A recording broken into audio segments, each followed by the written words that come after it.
Bonjour, c'est Biker44, bienvenue sur ma chaîne YouTube. Donc dans cette vidéo, comme je vous disais la dernière fois, nous allons parler batterie. Voilà, donc on va retirer le cache de la moto et je vais vous parler un petit peu des batteries qu'on trouve sur les deux roues. Voilà, donc il faut savoir qu'il y a des batteries donc lithium-ion, donc on peut trouver sur la plupart de nos motos. Après, après sur des petites 125 comme ça, on va plutôt rester sur des batteries au plomb. Voilà, ça c'est plus basique. Ou alors sur des batteries donc sèches, donc sans entretien, ou alors des batteries au gel, ce qui est le cas de ma moto. Voilà. Donc les batteries au gel, je vous explique, c'est tout simplement des batteries donc dedans, au lieu d'avoir de l'eau, avec de l'acide pour batterie. Donc l'acide c'est très dangereux parce que tout simplement c'est tellement acide que ça peut carrément nous pénétrer dans la peau, ce qu'on avait avant dans les anciennes voitures. Voilà. Ou dans les anciennes motos. On trouve toujours sur le marché de la batterie, donc on trouve toujours tout simplement des batteries liquides. Donc personnellement c'est des batteries avec entretien, donc avec des bouchons donc pour pouvoir faire notre remplissage d'eau, donc de l'eau déminéralisée, voilà, de faire passer pour faire son complément d'eau, surtout l'été quand on roule, donc on a beaucoup de chaleur, donc la batterie, donc automatiquement l'eau va s'évaporer, ce qui est normal, ou alors quand on la recharge. Voilà. Sur celle-là, vu que c'est une batterie sèche, donc au gel, il n'y a pas besoin d'entretien, c'est uniquement la recharger. Donc après je vous expliquerai quel type de chargeur il faut suivant les batteries. Voilà, donc un chargeur spécial moto, pas de chargeur de voiture, parce que sinon les batteries elles vont prendre trop d'intensité d'un coup. Voilà, charge max pour une moto c'est 1 ampère grand max, pas plus, même pour les 600 ou pour les 1000, on reste sur du 1 ampère. Donc dans la deuxième partie, je vais vous présenter la batterie de mon YBR. A de suite.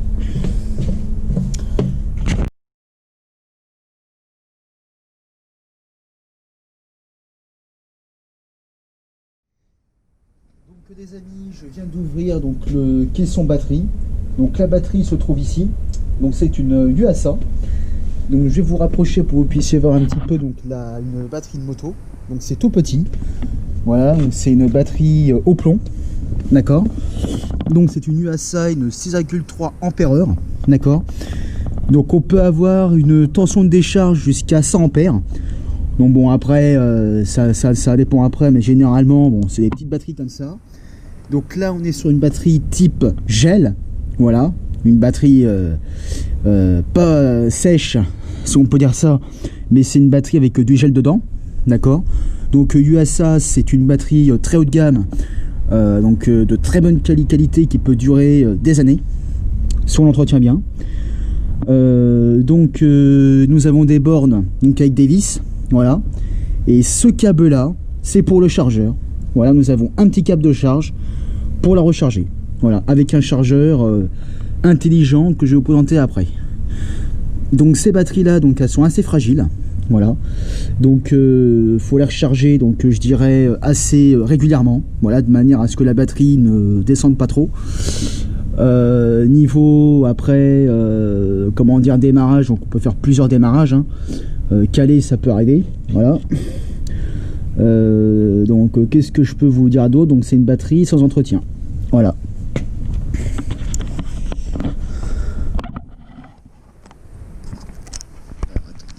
Hop, bien vous remettre.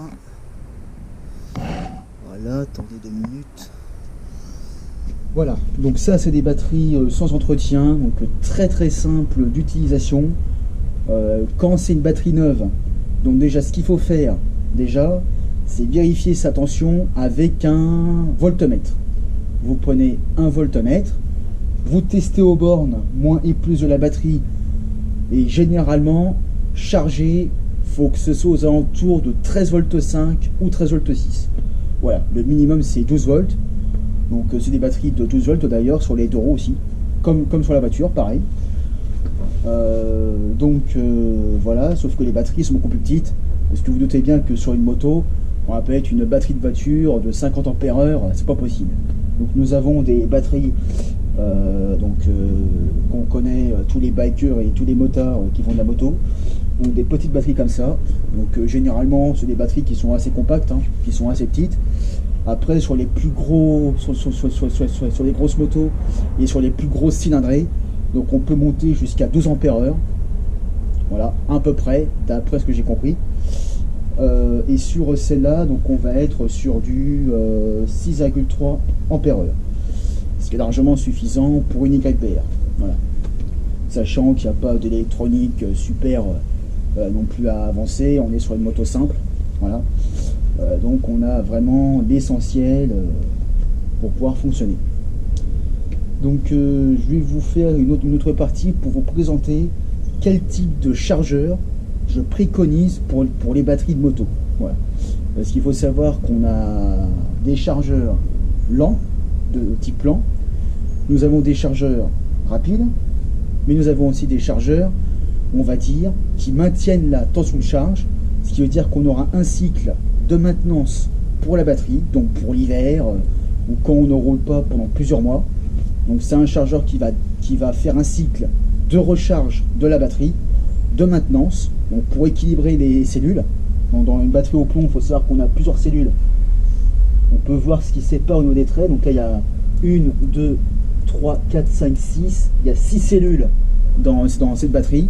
Donc les cellules de batterie au plomb vont s'équilibrer. Et le chargeur, donc il va permettre à la batterie d'équilibrer sa charge de manière à ce que quand on va démarrer notre moteur ou tout simplement rouler avec notre moto, en roulant, donc la batterie elle va recharger en plus du chargeur qu'on a. Donc je vais vous montrer ce que j'utilise comme chargeur pour ma bécane. Voilà. Donc après il y en a plusieurs types, hein. Il y a des chargeurs aussi qui sont rapides, donc tout simple. On branche des pinces croco, mais j'aime pas spécialement parce que on n'a pas de fusible. Or sur ce chargeur là, nous avons un fusible, donc en cas d'orage ou en cas de problème chargeur, le fusible va fondre et la charge elle va se couper automatiquement. Ce qui fait que la batterie elle ne prendra pas du jus. Voilà, donc je vais vous montrer mon chargeur, comment on le branche. Voilà, donc là ici nous avons une prise pour la batterie, donc une prise ici, donc étanche contre l'eau, comme ça quand on roule sous la pluie ou co-caisse nous avons une prise étanche. Et là ici nous avons nos bornes moins et plus, donc faut pas se tromper de polarité. Voilà, sinon après on peut griller les fusibles de la moto ou alors tout simplement la centrale à clignotant, etc., ce qui est super chiant. Voilà, donc pour éviter de griller notre centrale à clignotant et puis tout le reste, donc faut pas se tromper, moins et plus. Et une fois qu'on a bien mis sur les polarités, il faut bien serrer, voilà, de manière à ce que les bornes ici soient serrées, tout simplement. Donc là dans la prochaine partie je vais vous montrer tout simplement le chargeur que j'utilise pour la batterie. À de suite.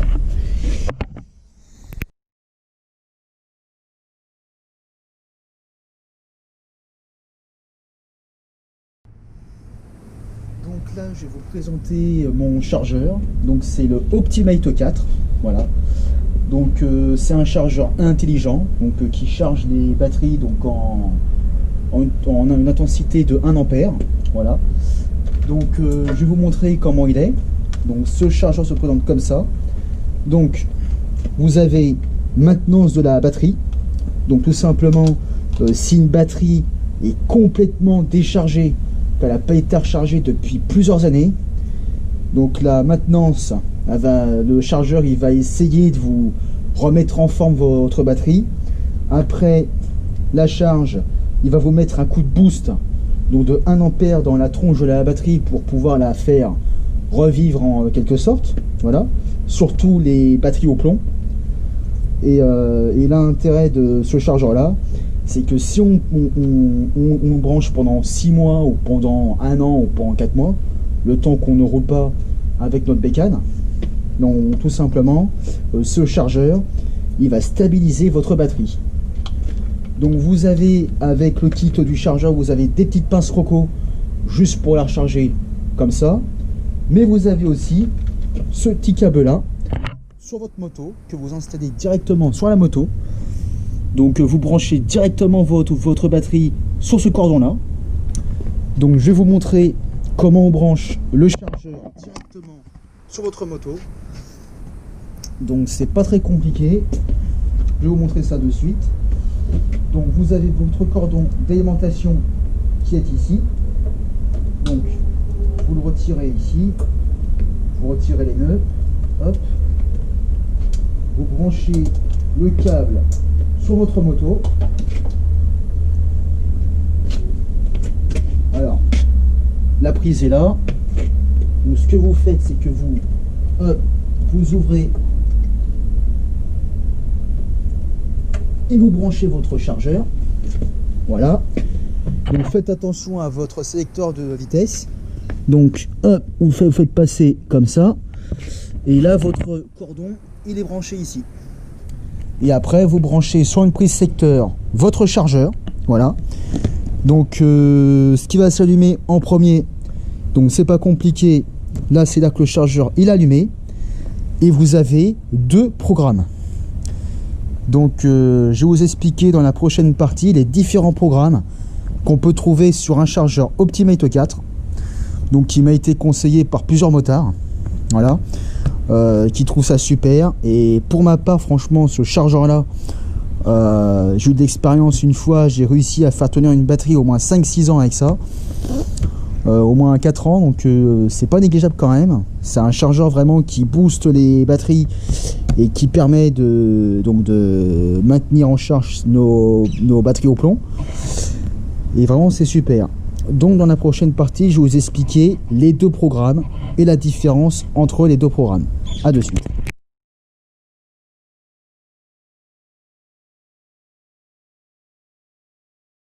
Donc, vous avez le programme numéro 1 direct.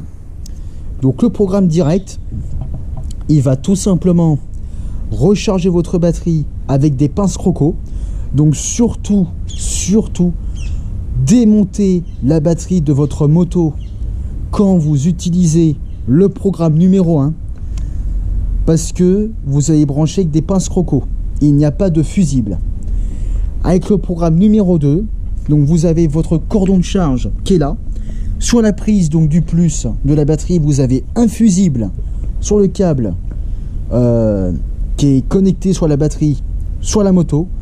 En cas d'orage ou en cas de problème de chargeur, le fusible va fondre et la batterie ne va pas prendre un coup, ni votre électronique de votre moto, la centrale clignotant, etc. Voilà. Donc ça c'est quand même très avantageux et c'est vraiment très bien. Donc vous pouvez trouver ce chargeur là pour un prix moyen de 70 €. Bon, en l'occurrence, j'ai eu de la chance, celui-là, je l'ai eu à 45 €, donc ce qui est très correct pour l'Optimate 4. Vraiment, ce chargeur-là, je le recommande à 100% à tous les motards, même ceux qui ont des batteries au plomb comme ça, qu'on ont besoin pour diverses choses. C'est un chargeur vraiment que je conseille dans tous les cas, parce qu'il va booster votre batterie. Il va adapter, suivant la charge et suivant votre pourcentage de charge de la batterie, de 0,2 ampères à 1 ampère de charge. Donc le 0,2 qui est là et le 1 ampère, c'est l'intensité de charge. Voilà. Donc pourquoi 1 ampère? Parce qu'on est sur une moto, on n'est pas sur une voiture. Donc il faut savoir que les batteries de moto sont un peu plus fragiles. Donc ce qu'il faut faire, c'est avoir un chargeur adéquat qui va stabiliser votre batterie quand vous roulez pas sur de longues périodes ou plusieurs mois. Voilà, donc c'est un chargeur automatique qu'on appelle ça. Après, je vais vous expliquer aussi la différence entre un chargeur automatique, donc qui va justement remettre en forme une batterie au plomb, voilà, d'une moto ou d'un scooter, et aussi donc le chargeur, on va dire lent, ordinaire. À de suite.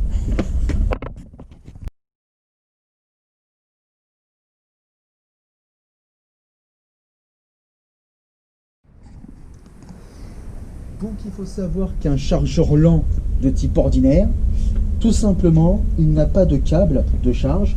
D'ailleurs là je vais débrancher le chargeur, puisque là on n'a pas branché sur le secteur. Tac.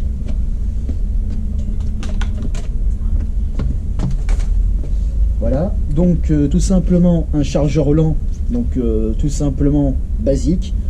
Donc on trouve deux pinces croco, tout simplement. Et surtout, là par contre, quand la batterie est chargée, il faut débrancher le chargeur. Parce qu'on appelle ça une charge en continu. Et ça c'est dangereux, parce que quand vous laissez brancher votre batterie en continu, bien sûr hors moto hein, ou hors voiture, peu importe, il faut que la batterie soit dans un endroit sûr et éviter tout ce qui est inflammable autour. On ne sait jamais ce qui peut se passer avec une batterie. Donc le chargeur lent ordinaire, il va uniquement recharger votre batterie. C'est tout. Le chargeur que je vous ai présenté, le Optimate 4, conçu spécialement pour moto, il va vraiment, comment dire, remettre en état votre batterie, la maintenir en charge, faire la maintenance et la recharger si nécessaire. Donc on a à l'intérieur un espèce de petit ordinateur qui va en permanence contrôler l'état des cellules des batteries. Et vraiment, nous les bikers, c'est justement les chargeurs qu'on recherche, tout simplement pour que nos batteries soient quand même chargées. Si on doit faire une sortie, qu'on doit sortir ou prendre notre moto, la batterie est chargée. Vous n'avez pas à galérer avec votre démarreur ou le démarrer à la poussette, ce qui est assez chiant. Vous avez une batterie chargée à 100% et justement en bonne santé. Parce que ça va remettre en état vos cellules. Et le plus important sur une batterie au plomb, c'est comme une batterie lipo. Donc ça, j'en reviendrai après plus tard. Des lithium-ion. Mais ça, c'est d'autres débats. Tout simplement, ça va équilibrer vos cellules. Donc dans chaque cellule, donc je ne sais plus exactement combien il y a de volts dans une batterie au plomb. Mais il me semble que une cellule correspond à peu près à 2 volts. Il me semble. Après, il va falloir pareil que je me renseigne pour ne pas vous raconter de bêtises à ce niveau-là. Mais en tout cas, ça va faire en sorte de ne pas descendre en dessous, admettons, de 1 volt par cellule. Donc, ce qui veut dire que vu que c'est 12 volts, excusez-moi, une cellule c'est bien 2 volts, donc 2 fois 6, 12, comme on a pu voir les 6 cellules ici. Donc, il faut vraiment que la batterie soit pas en dessous chaque cellule de 2 volts. Voilà. Et chargée, donc on va être à peu près à 2,5 volts. Donc chargé 13 volts. Voilà.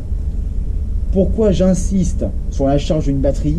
Parce que une batterie au plomb, si on n'a pas les chargeurs adéquats et si on n'a pas ce qu'il faut, la batterie au plomb, elle va pas durer longtemps. Voilà, une batterie au plomb, ça demande un peu d'entretien. Donc là, ces batteries-là sèches, donc au gel, il n'y a pas besoin de remettre de l'eau. D'ailleurs, on n'a pas de durite, de trop plein comme sur certaines bécanes. On a uniquement le support batterie, c'est tout. Par contre, les batteries liquides, donc là on doit mettre de l'eau déminéralisée, pas d'eau minérale, surtout pas, parce que si vous mettez des minéraux dans les batteries liquides, dans les cellules, tout simplement, vous allez avoir du calcaire, et du calcaire dans une batterie au plomb, c'est très mauvais, c'est même déconseillé. Donc un conseil pour ceux qui ont des batteries liquides, faites pas la connerie de mettre de l'eau minérale, surtout pas. On m'a vraiment briefé là-dessus. Soit vous prenez des batteries au gel, soit vous prenez des batteries sèches, mais vous évitez les batteries liquides. Voilà, c'est le mieux. Après, il faut savoir, donc là je vais vous faire une avant-dernière partie, et je vais vous parler des batteries lithium-ion. Voilà. Donc des nouvelles batteries qui sont sorties sur le marché de la moto, donc il y a déjà quelques années. Et je vais vous dire ça de suite.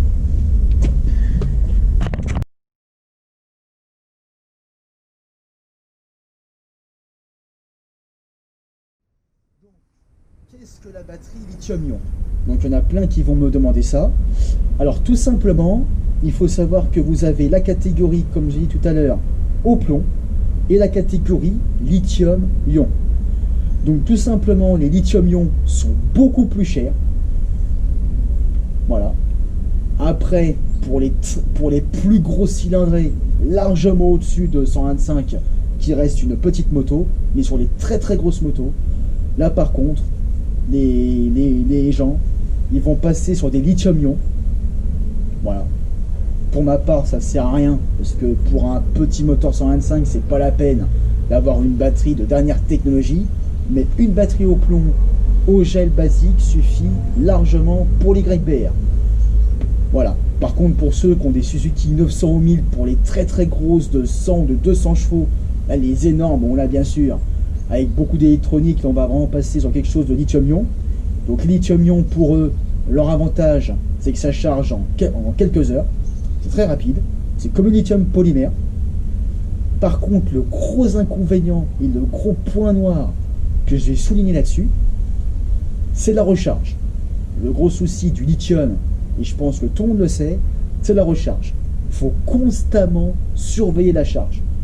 Parce que le lithium, si dans une cellule, elle est déséquilibrée, le lithium ion ou polymère, peu importe, la cellule va chauffer et ça risque d'exploser. Le lithium polymère, c'est super dangereux. Donc, après, l'autre avantage du lithium-ion, c'est sa légèreté. C'est un peu plus léger qu'une batterie au plomb. Après, bon là, sur des petites comme ça, on voit pas trop la différence par rapport au poids. Après, il faudra prendre une balance pour peser ce que le lithium-ion est plus légère qu'une batterie au plomb. Bon là, après, on va pas rentrer dans les détails. Mais en tout cas, tout ce que je sais, c'est que les toutes premières batteries lithium-ion n'ont pas du tout eu un grand succès, loin de là. Elles étaient vraiment ras des pâquerettes. Les premières, bien évidemment, là maintenant, les avancées technologiques, avec l'une des meilleures marques, il va falloir que je trouve la marque de la leader d'une lithium-ion qui est sortie dans le monde de la moto il y a, il me semble, à peu près 3 ans. Bon là, c'est une batterie qui a quand même fait ses preuves.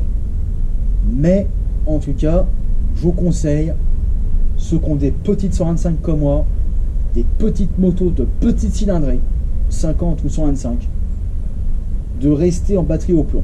Voilà. Sèche ou gel. Voilà. Ne vous embêtez pas avec les batteries liquides. Parce que les batteries liquides, il faut, quand vous achetez une batterie neuve, du liquide.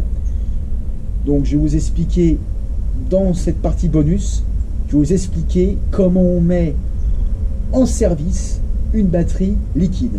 A de suite.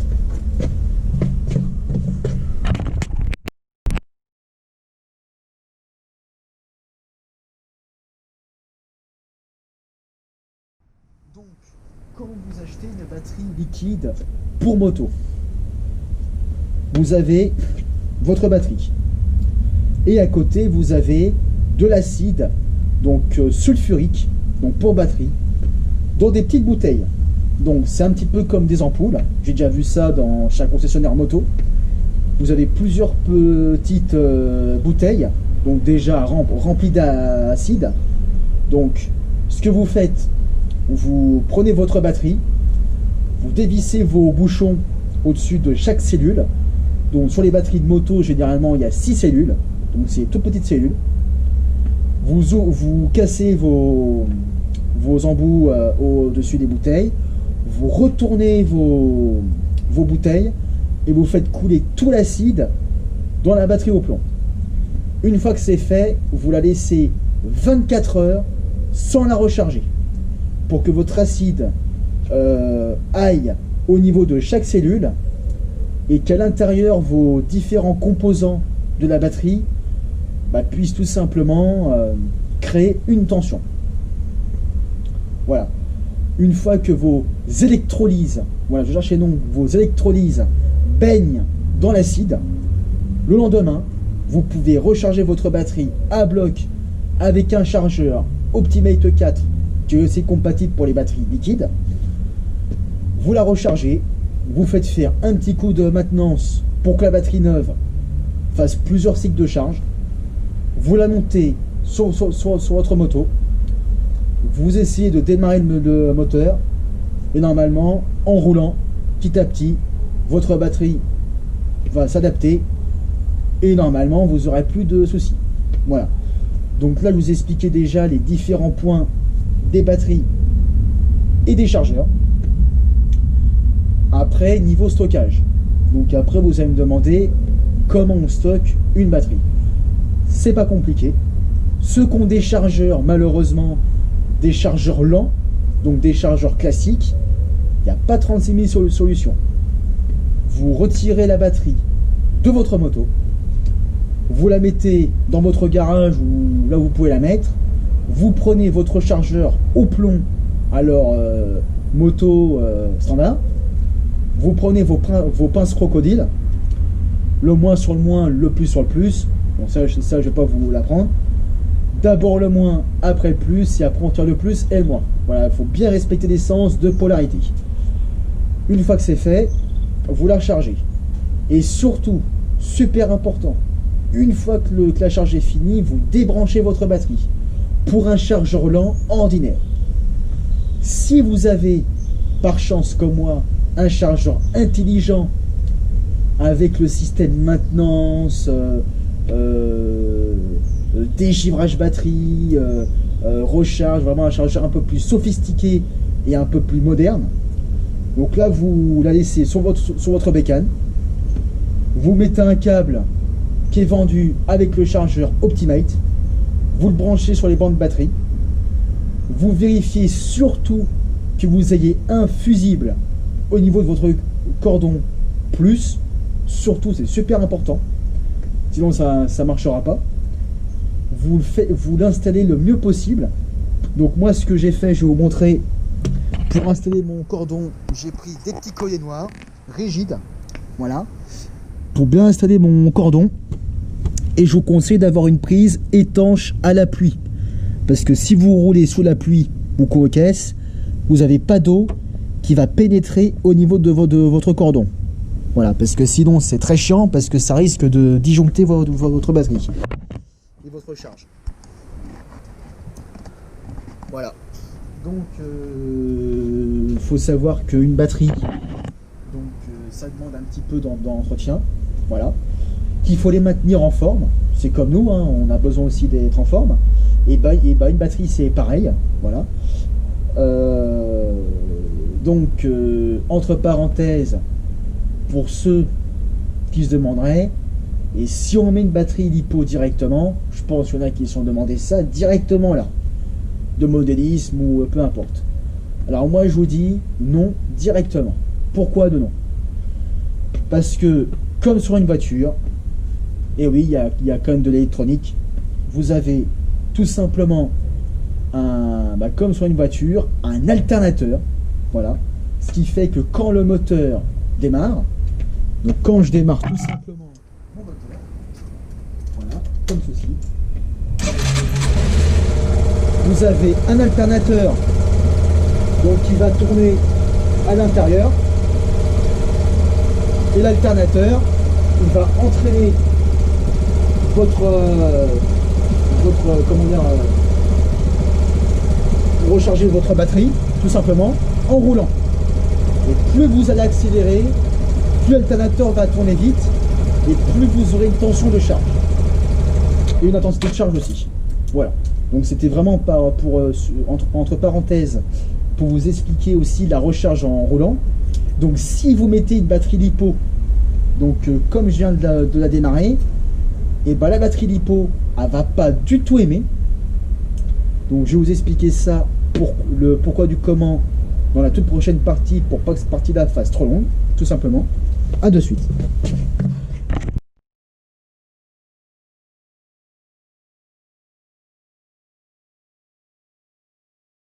Donc, je le disais, les batteries lipo, c'est très déconseillé, parce que si vous mettez une batterie lipo classique, quand vous allez démarrer votre moto, vous aurez quelque part une recharge plomb qui va paralyser votre batterie lipo. Là, les cellules vont gonfler, et là, ça explose, et boum. Et l'essence et le feu, et c'est une bombe, et tout prend feu. Donc là, ce serait quand même dommage. Donc pour vous éviter ce genre de situation, vous mettez une batterie adéquate et pas une batterie lipo, même si je sais que certains seraient tentés, niveau démarrage et niveau fiabilité. Mais moi je vous déconseille direct. Voilà. Donc un jour, dans d'autres choses, on devrait développer un peu plus les batteries lithium. Mais c'est pas de mal à veille, parce que on a le problème de la recharge. Et ça a été prouvé dans plusieurs choses. L'utilisation normale, il n'y a pas de souci. La recharge, ça a toujours été problématique. Il aurait fallu, dans votre moto, un système de balance et d'équilibrage des cellules et tout simplement un système spécial lipo pour adapter vos cellules. Voilà. Pour pas dépasser dans chaque cellule 3,7 volts. Donc chargé 4,2 volts. Donc voilà, vous avez des cellules équilibrées, ce qui ne va pas être le cas si vous mettez ça là-dedans. Donc oui, ça a démarré, sauf que la batterie elle va exploser au bout de 5 minutes. Quoi. Donc il faut rester en batterie lipo, en batterie plomb, pardon, ou en batterie lithium-ion, qui serait adaptée, mais je reste très sceptique. Voilà. Donc je pense que j'ai fait le tour par rapport aux batteries. Il y a aussi un autre point que je dois vous éclaircir, c'est l'entretien de vos bornes batterie. Il y en a plein qui négligent ça. Plein. Ce que vous faites aussi, vous prenez un peu de WD-40, vous en mettez sur vos bornes. Parce que si jamais vous avez du dépôt de rouille sur les bornes des batteries, vous aurez de l'oxydation qui va se développer au niveau de vos bornes. Et l'oxydation, elle va empêcher la conduction du courant électrique dans le circuit de la moto. Et là, vous ne pourrez pas démarrer, vous n'aurez pas vos clignotants, vous n'aurez rien du tout. Donc pour éviter ça, donc on va tout simplement mettre un tout petit peu de WD-40, on va frotter sur les bornes batterie et sur les visseries aussi autour, de manière à éviter l'oxydation. Voilà. Parce que l'oxydation, que ce soit au niveau des vis, comme j'ai expliqué, ou au niveau de la batterie, et bien avec l'humidité, donc ça peut arriver de l'humidité, de l'eau, de la pluie, que les bornes s'oxydent. Donc pour éviter l'oxydation, donc on va mettre un protecteur, donc le WD-40, tout simplement, comme je vous ai montré dans les produits entretien moto, ou peu importe, parce que WD-40 vous pouvez utiliser pour vos portails, pour des robinets, pour plein de choses. C'est un produit, moi j'appelle ça magique, parce que c'est une fine couche qui va traiter instantanément contre la rouille. Ça va éliminer de la petite rouille. Alors bien évidemment, si vous avez une moto toute rouillée, avec le moteur tout rouillé, pas entretenu, où tout est rouillé, là faut pas aller au WD-40. Faut prendre du papier à poncer, faut prendre un peu de WD-40 avec d'autres produits détergents ou coquesses pour vraiment retirer la rouille. Et là il y en a pour beaucoup d'heures. Donc pour vous éviter tout ça, régulièrement, quitte à le faire après chaque sortie, ou même en stockage, WD-40 au niveau des écrous, comme j'ai expliqué, c'est juste entre parenthèses, pour que vraiment ce soit systématique, et un réflexe, pour que vraiment vous la gardez nickel. Voilà, c'est super important. C'est quand même plus plaisant de rouiller quelque chose de propre que quelque chose où tout est rouillé. Voilà, ça c'est mon point de vue. Après chacun fait comme il veut. Donc sur ce, je vous souhaite une bonne journée. J'espère que vous avez aimé la vidéo. J'ai parlé donc de différents points sur les batteries et sur les chargeurs. Je pense que ça peut être intéressant pour certains, ceux qui débutent en moto, ou même ceux que ça intéresse pour comprendre le fonctionnement des batteries, qui peut être intéressant aussi pour d'autres personnes, tout simplement. Donc n'hésitez pas à vous abonner, n'hésitez pas à poser des questions sur le fonctionnement des batteries, ou tout simplement sur l'entretien des batteries, parce que ça peut être intéressant. Donc justement tout ce qui est batterie liquide, voilà, avec les électrolyses, tout le système de mise en route et de recharge. Donc je vous dis à très bientôt. C'était Biker for Fun. À bientôt.